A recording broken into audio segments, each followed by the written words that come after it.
Língua Portuguesa. Leitura. Livro C, Lição 5, Aula 4. Olá, estamos de volta. Quem disse que existe moleza, não é mesmo? Até para dançar é preciso muito esforço, muito exercício, boa alimentação, métodos de trabalho e precisa de boas instruções, boas orientações. Tem gente que já não consegue ficar em pé direito com os 2 pés plantados no chão, imagina com um só. E só com as pontas dos dedos. E ainda dar um salto, fazer piruetas. É preciso muito esforço, não é mesmo? Mas isso é assim para tudo na vida.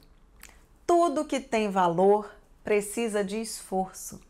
E esforço depende de bons hábitos. Por exemplo, o hábito de fazer o correção do dever de casa. Dever de casa. Isso mesmo, dever de casa. É a nossa forma de treinar todos os dias, manter nossos instrumentos afiados.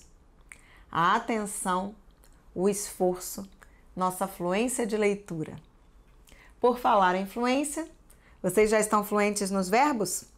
Vamos ver como vocês estão conjugando os verbos no presente do indicativo? Vamos à nossa página 64. Eu vejo, tu vês, ele vê. Nós vemos, vós vedes, eles veem. Eu vou, tu vais, ele vai. Nós vamos, vós ides, eles vão. Agora vamos ler os verbos no pretérito perfeito. Alfa. Eu vi, tu viste, ele viu. Nós vimos, vós vistes, eles viram. Beto. Verbo ir. Eu fui, tu foste, ele foi. Nós fomos, vós fostes, eles foram. Eu vim, tu vieste, ele veio. Nós viemos, vós viestes, eles vieram. Eu pus, tu puseste, ele pôs. Nós pusemos, vós pusestes, eles puseram. Nesse tipo de texto de procedimento, as instruções usam muito o modo imperativo. Imperativo para dar ordens, instruções. Vê, vai, vem, põe. Veja, vá, venha, ponha. Vejam, vão, venham, ponham. O que eu fiz? Vamos para a página 54? Venham comigo. Viram como a gente usa o imperativo? Ainda falta ler esta parte do texto. Vocês já leram em casa. Vamos ler juntos? Vocês acompanham na tela ou no seu livro. Antes de limpar, certifique-se de que a unidade esteja desligada e desconectada da tomada. O que é para fazer? O que é para fazer? Ver se o liquidificador está desligado. Ver se a tomada está fora da parede. Certifique-se. Unidade, desligada, desconectada. Veja quantas palavras estão nessa frase. Por que eles escolheram essas palavras? Por que não dizer como alfa? Ver se o liquidificador está desligado. Ver se a tomada está fora da parede. As duas estão corretas. A fala do alfa é informal. O texto das instruções é formal. E é mais preciso. Vamos observar? Certifique-se. A palavra certificar é mais forte do que olhar. É o mesmo que verificar. Mas verificar com muito cuidado. Certificar é olhar e garantir que viu. O diploma é um certificado. Tem o registro. Alguém viu, comprovou, carimbou e assinou. Certifique-se é o mesmo que dizer fique certo de que, tenha certeza de que, tenha certeza. Unidade. Certifique-se, tenha certeza. Unidade, desligada, desconectada. Unidade. De qual unidade estamos falando? Isso mesmo, estamos falando do liquidificador. E por que ele diz desligada e desconectada? Isso mesmo, desligada se refere ao liquidificador. Ele deve estar desligado. Desconectada se refere ao fio. E por que é importante esse cuidado? Exato, para evitar acidentes, evitar um choque ou um corte quando for limpar a lâmina. Sempre que possível, lave a jarra, as lâminas e as tampas imediatamente após o uso, para facilitar a limpeza. Esta não precisa de mais nada. Está claro, lavar todas as peças. Limpe a base com um pano úmido e seque-a totalmente. Manchas mais resistentes podem ser removidas esfregando-se um pano úmido embebido em detergente suave, não abrasivo, sobre a mancha. O que é abrasivo, professora? Quem mais pode ajudar? Quem sabe você mesmo, Beto? Quem sabe consultar na internet? Abrasivos são substâncias naturais ou sintéticas empregadas para desgastar, polir ou limpar outros materiais. Alguns ocorrem em veios na crosta terrestre, outros são os próprios minerais, formados das rochas. De acordo com sua origem, podem exibir diferentes graus de consolidação. Detergente abrasivo é um detergente forte para tirar sujeira grossa, manchas muito fortes. Aqui está dizendo para usar um detergente suave. E por que ele está falando em pano úmido? Qual cuidado devemos ter para limpar a base? Não pode molhar, tem eletricidade. Eletricidade não combina com água. Muito bem, Alfa, isso mesmo. Se molhar, pode estragar e pode provocar choques. Vejam o que está escrito no próximo item. Não mergulhe a base em água ou outros líquidos. Esse item a gente já sabia, mas é muito importante. Os demais itens são muito importantes, mas fáceis de entender. Eu vou ler. Lave o copo, as lâminas e a tampa apenas com água e sabão. O uso de palha de aço e esponjas abrasivas pode tirar o brilho e a transparência do copo. Todas as partes removíveis podem ser lavadas no lava-louça. Para melhores resultados, coloque a tampa, a sobretampa e a lâmina na parte superior do lava-louça. Não use produtos abrasivos em nenhuma das partes do liquidificador. O uso de álcool, solvente ou detergentes muito fortes pode danificar o acabamento do produto. O que é importante dessas recomendações? Se tivesse que resumir, o que seria importante dizer? Lavar tudo menos a base. Lavar só com água e sabão. Tirar da tomada antes de lavar. Limpar a base com pano úmido. Bom resumo. Essas são as principais recomendações. Lavar tudo menos a base. Lavar só com água e sabão. Tirar da tomada antes de lavar. Limpar a base com pano úmido. Finalmente chegamos na assistência técnica. O que é importante estar escrito aqui? Precisa de um telefone ou um e-mail. Se estragar, a gente precisa saber para onde ligar. Então vamos ver se atende. O fabricante possui uma das maiores redes de assistência técnica autorizada por todo o país, com técnicos treinados para manter e reparar toda a linha de produtos. Ligue 0800 194 644 para saber qual é a mais próxima de sua localidade. O que você entendeu, Beto? O que acontece se você ligar para esse número? Eles vão informar sobre o lugar mais próximo onde podem me ajudar. Eles vão perguntar onde a gente mora e dizer onde devemos levar o liquidificador para consertar. É isso mesmo que está escrito. É o local onde podemos encontrar ajuda. Pode ser uma informação que queremos ou um conserto.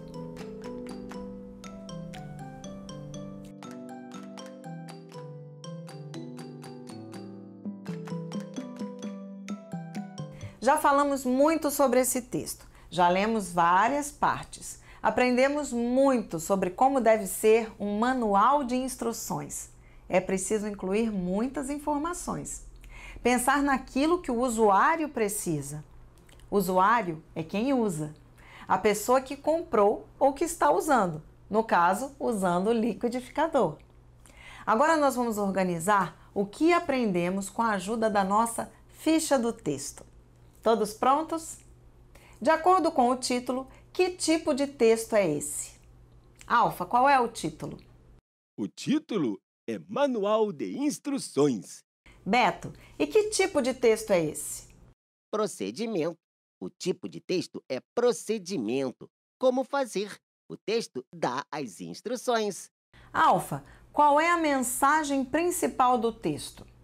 A mensagem principal do texto eu estou pensando. A mensagem principal do texto é sobre como usar. Instruções para usar. Muito bem, Alfa. Instruções para usar. Nós podemos dizer assim: a mensagem principal do texto são instruções e cuidados no uso do aparelho. Um manual de instruções não dá só instruções de uso, dá também instruções e recomendações sobre cuidados. Esse aqui falou muito de cuidado com a eletricidade e com a limpeza. Beto, por que é possível dizer que esse é um texto para ensinar procedimentos? O que ele ensina? Como usar, como fazer funcionar. O manual ensina como cuidar e como fazer funcionar. E você acha que eles pensaram só no funcionamento ou também pensaram no que as pessoas vão fazer para usar o liquidificador? Como assim, professora? Lendo o manual, você acha que quem escreveu pensou na pessoa lá na cozinha, usando o liquidificador no dia a dia? Ou eles pensaram só no liquidificador? O que você acha? Você acha que eles pensaram em quem usa? Ou pensaram só no liquidificador, nos cuidados que ele precisa? Entendi. Eles pensaram em quem vai usar, no que vai fazer. Se é duro ou pastoso, se é quente ou frio. Eu não tinha reparado isso, professora. Eles pensaram mesmo. Essa é uma importante lição para aprender desse texto. Não apenas pensar no que você está pensando no aparelho, pensar na outra pessoa e como ela pode agir, nos problemas que ela pode ter, nos tipos de alimento que ela vai preparar. Vocês se lembram do nosso famoso quadrinho? Quem, para quê, para quem, como? Eles certamente pensaram em tudo isso. Para quem vamos escrever? Essa pessoa é cuidadosa? Essa pessoa sabe como pegar na tomada? Essa pessoa sabe que não pode molhar o motor de uma máquina? Essa pessoa sabe como retirar um plugue da tomada? Para quem vamos escrever? Eles pensaram em todo tipo de pessoas e escreveram imaginando que pode haver pessoas que nunca pensaram em certos cuidados ou que não sabem a diferença entre um detergente suave e um detergente abrasivo. Para quem? Viram como é importante pensar muito antes de escrever? Quantas partes tem o texto? Um montão, muitas partes. Nem sei quantas, um monte. Quantas partes tem o texto? Opa, desculpa, professora. Vamos contar. Apresentação. Peças, como montar, como usar, Como limpar, assistência técnica. muito detalhe. Vamos conferir? Apresentação, peças, como montar, como usar, como limpar, assistência técnica. 1, 2, 3, 4, 5, 6 partes. Um manual bastante detalhado, não é mesmo? E esse texto tem uma parte principal? O que você me diz? O texto tem uma parte principal? Tem alguma parte que podemos tirar e que não faz falta? Eu acho que não tem nada que pode tirar. Se tirar, vai ficar faltando. A pessoa pode fazer bobagem, usar errado, estragar o liquidificador. Vocês já pensaram bem nisso? Escrever um texto que não tem nada sobrando? Esta é a segunda lição importante do dia. Escrever tudo o que for preciso. Não escrever nada além do que for preciso. Por que é importante guardar essas instruções? Lembram-se desse lembrete? Guarde estas instruções. O que tem de importante que precisa guardar? O que pode acontecer que vai nos levar a procurar esse manual? Precisa de alguma informação. Se o liquidificador estragar, Se der uma mancha, vamos querer saber como limpar. São boas razões. O mais importante é o endereço para informações, não é mesmo? Hoje em dia, essas coisas estão mudando. Com a internet, você não precisa mais guardar esses papéis. Você lê quando você recebe, mas depois você pode consultar na internet. Todas as empresas colocam esses manuais na internet. Você pode consultar lá. É menos papel para guardar. O importante é você guardar o recibo da sua compra. E é importante saber o tipo de equipamento, o nome correto.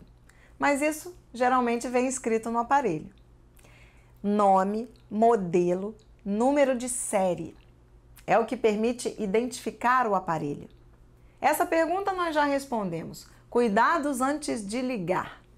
Agora temos uma questão muito importante. Esta foi escrita especialmente para você, para todos vocês. Se você fosse escrever um manual de instruções para operar uma máquina elétrica de moer carne, como você faria? E aqui há duas perguntas específicas. Primeiro, você faria igual a esse manual? Por quê? Você faria diferente desse manual? O que você faria diferente? Eu vou pedir para o Alfa responder dizendo que ele faria igual a esse manual. E o Beto vai responder que faria diferente e vai justificar. E vocês? Estão pensando enquanto isso? Igual? Diferente? Por que fazer igual? Ele serve para uma máquina de moer carne? Tem pedaços que podem servir? Tem partes que não servem? Vamos lá!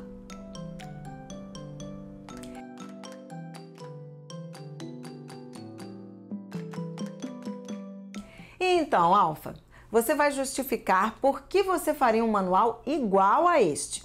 Quais são seus argumentos?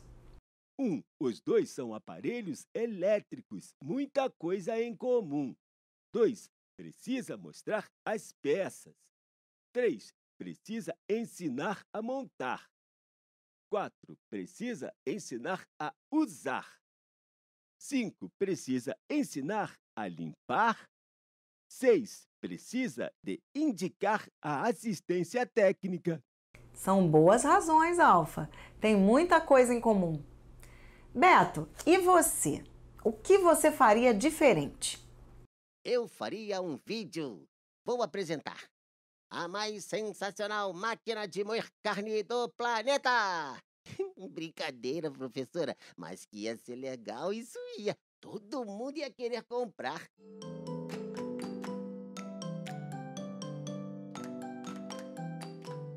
Colocar os cuidados logo no início, antes de dar as instruções. Colocar junto o nome das peças e como montar. Na parte de limpar, dizer que é preciso limpar muito bem para não ficar restos de carne. Dizer menos coisas. A máquina é muito mais simples. Vamos comparar as respostas? Alfa faria igual. 1. Os dois são aparelhos elétricos, muita coisa em comum. 2. Precisa mostrar as peças. 3. Precisa ensinar a montar. 4. Precisa ensinar a usar. 5. Precisa ensinar a limpar. 6. Precisa indicar a assistência técnica. Beto faria diferente. colocar os cuidados logo no início, antes de dar as instruções. Colocar junto o nome das peças e como montar. Na parte de limpar, dizer que é preciso limpar muito bem para não ficar restos de carne. Dizer menos coisas, a máquina é muito mais simples. O Alfa ia fazer um manual muito parecido, ia manter todos os itens. Ele ia apenas mudar os conteúdos, o que é próprio para uma máquina de moer carne. Não é isso, Alfa? Isso mesmo, professora. Ia mudar o conteúdo, explicar como montar, como fazer para moer mais fino ou mais grosso. O Beto ia fazer um pouco diferente. Primeiro, iria colocar todos os cuidados logo na frente. Cuidados para limpar, para não deixar restos de carne presos nos furinhos, como lavar as peças. Os cuidados com a parte elétrica. Ele também iria juntar a parte que apresenta as peças com a parte que ensina a montar. É uma forma interessante, fica tudo junto. E iria dizer menos coisas, pois a máquina é mais simples, tem menos peças. E você? Que mudanças você faria? Seu manual seria mais parecido com o manual do Alfa ou com o manual do Beto? Ou você iria fazer um vídeo de demonstração super sensacional? E por falar em super sensacional, existem muitas maneiras da gente explicar como fazer as coisas. O manual de instruções é um deles. Mas a gente pode ensinar a fazer as coisas contando histórias. Sabia? Vamos ouvir uma história interessante como se faz o artesanato? Artesanato, como se faz? Está vendo na capa? Uma pessoa ensinando a outra? Mostrando como se faz? Vamos aprender como se faz artesanato? Vamos aprender uma forma diferente de dar instruções? Artesanato, como se faz? Autora Clarissa Paiva. Ilustrador Marcelo Pacheco. Artes, Coleção Artesanato, livro 3. Sabe aquele tapete da sala todo desenhado? E aquele jarro de barro que enfeita a mesa da cozinha? E aquela caixinha de costura de madeira decorada? Sabe o que todas essas coisas diferentes têm em comum? Todas essas coisas são feitas à mão. Todas são artesanato. Mas o que é artesanato? Como ele é feito? Artesanato é um tipo especial de arte popular, feito pelo artesão.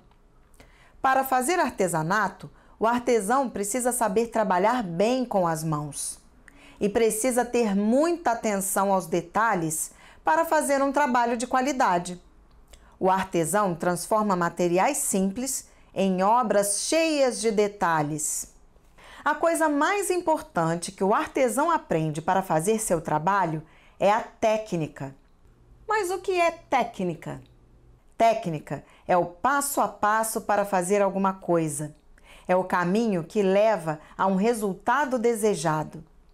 No caso do artesanato, esse resultado é a peça que o artesão quer produzir. O artesão tem que seguir sempre os mesmos passos para produzir suas peças.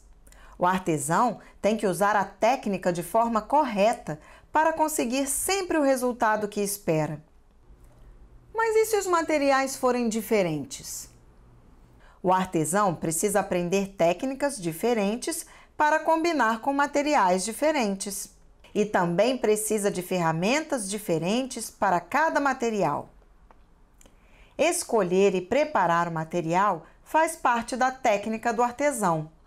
Conhecer as ferramentas e saber para que servem também. E quem ensina tudo isso ao artesão? O artesão aprende sua técnica com um mestre. O mestre é aquele que cria ou melhora uma técnica que ele já aprendeu. Depois, ele passa os seus conhecimentos aos aprendizes. Os aprendizes serão os futuros artesãos. Existem muitas técnicas para fazer artesanato. Algumas são mais fáceis, outras são mais difíceis. Também existem muitos tipos de materiais para fazer artesanato. Alguns são mais baratos, outros são mais caros. Para cada material existe uma técnica diferente. E para cada técnica existe um tipo de artesão. Cada tipo de artesanato tem materiais, ferramentas e técnicas muito diferentes. Conhecer a técnica é muito importante. O artesão passa anos e anos praticando a sua técnica. É isso que faz um simples material se transformar em uma bela obra. Pense nisso na próxima vez que você olhar um jarro de cerâmica ou um tapete desenhado. Pense em todo o trabalho do artesão e aproveite para admirar a beleza das peças. Resumo da aula. Nesta unidade, aprendemos muitos conceitos importantes sobre redação. Aprendemos a ler e analisar textos do tipo procedimento. Há vários modos de escrever esses textos, vários gêneros. Nós estudamos as normas. Normas são listas. Elas podem ser organizadas de diferentes formas, até na forma de leis. Estudamos receitas, ingredientes e modo de fazer, ilustrações que podem ajudar. Estudamos vários tipos de textos com instruções. Faça um fóssil. No texto Faça um fóssil, nós aprendemos a fazer modelagem, igual ao livro que nós lemos hoje, só que nós usamos gesso. Esta receita ensinou a fazer a forma e o fóssil. O passo a passo precisa ser muito claro, muito bem explicado. Chicote. Na brincadeira chicote, aprendemos a explicar como se joga. Como sorteia quem começa, quais são as regras. E na última lição da unidade, aprendemos como redigir um manual de instruções. Aprendemos como é importante pensar em todos os detalhes, em quem vai ler, em como vamos explicar para que tudo dê certo. Em todas as lições, aprendemos o que é muito importante: pensar antes de escrever. Guardar o lápis e o caderno e pensar. É importante pensar e responder a essas perguntas. O que? Para quem? Para quê? Como? E o mais importante, para aprender a escrever bem, nós precisamos ler muito. Ler textos variados, ler textos bem escritos, ler textos de bons autores. E é isso que nós vamos continuar a fazer esse ano. Vamos ver o que nos espera na unidade 2? Eu quero saber. Até lá!